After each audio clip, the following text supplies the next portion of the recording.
Alright, this video is going to be a fun one. Well, for me that is, because Richter Belmont is finally getting his due, y'all. Play that clip!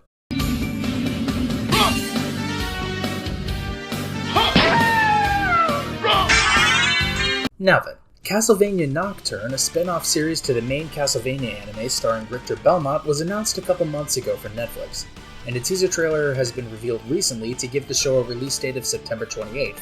I'm not gonna lie, the show's visuals look pretty cool, and I'm looking forward to watching it. Despite everything, however, the show is set to take a drastic turn away from the events of Richter's tale, taking place in 1792 France during the French Revolution, and seeming to be somewhat politically charged given the setting. So I thought I'd take the opportunity to do a retrospective on Richter's story from the game series.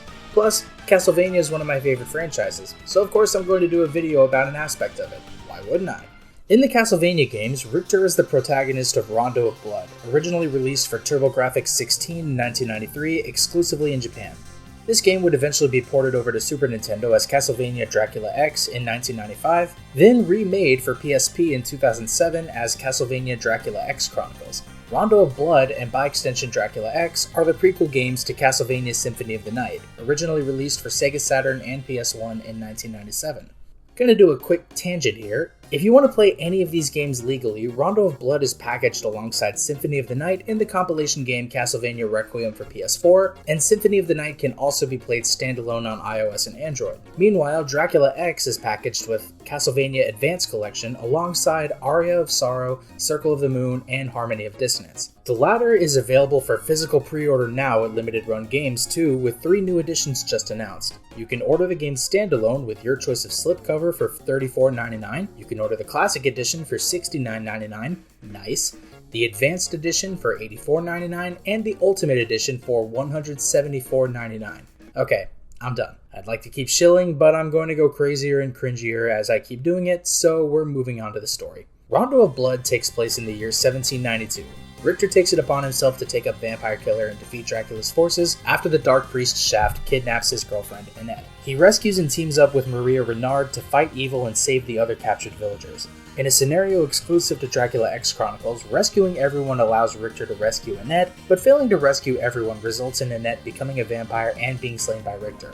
In either outcome, Richter goes on to defeat Shaft and Dracula afterward, and the game ends, though Richter's story would continue. In Symphony of the Night, taking place 5 years after Rondo of Blood in 1797, players play as Alucard, the son of Dracula, as he teams up with Maria to find Richter, who mysteriously went missing 1 year before the game's events. Alucard discovers Richter acting as the master of Dracula's castle, and he's revealed to be mind-controlled by Shaft, who survived the events of the previous game, by implanting a soul in a crystal ball that is used to control Richter's mind. After Alucard frees Richter from this possession and goes on to defeat Shaft and Dracula himself, Richter quits being a vampire hunter out of guilt for the role he played under Shaft's possession. Eventually, he would pass Vampire Killer along to a branch family after a prophecy from Nostradamus reveals that Dracula will perish for good in 1999, so he vows that another Belmont will never pick up Vampire Killer again until that fateful time. Since then, no other Belmont is revealed to have ever used the whip, though it would go on to see use by a branch family to the Belmonts known as the Morris clan. Vampire Killer would pass to John Morris during the events of Castlevania Bloodlines in the year 1914, then on to Jonathan Morris in Castlevania Portrait of Ruin in the year 1944, 30 years after Bloodlines and nearly 150 years after Symphony of the Night. As part of that game, players can initiate an optional boss encounter to unlock Vampire Killer's true power by defeating the memory of the last Belmont to wield the whip, revealed to be Richter himself. If unlocked, Jonathan would use this power to defeat the vampire Bronner and the combined forces of Death and Dracula before possibly being the one to pass the whip down to Julius Belmont in 1999, fulfilling the prophecy and setting into motion the events that lead into Castlevania Aria of Sorrow. So to summarize, Richter Belmont is long regarded as the strongest Belmont to ever wield Vampire Killer, as well as unfortunately the worst to ever use it considering the stain he left on the Belmont legacy. Despite that, he is remembered more for his strength than his misdeeds, and he would eventually see vindication thanks to the efforts of John Morris, Jonathan Morris, and Julius Belmont. If only all this could have reflected into his and Simon Belmont's performances in Super Smash Bros. Ultimate, am I right?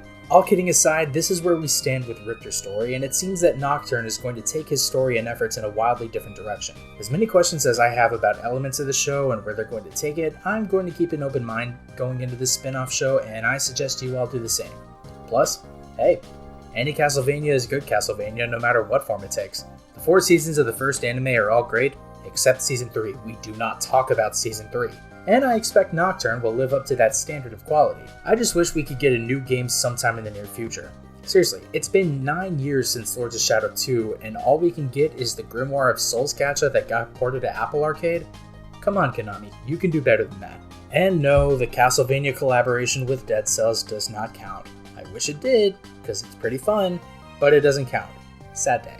But yeah, that's all I got. If you like this video, please consider liking, subscribing, and commenting, and I'll see you either in the next video or in one of my streams. See you soon.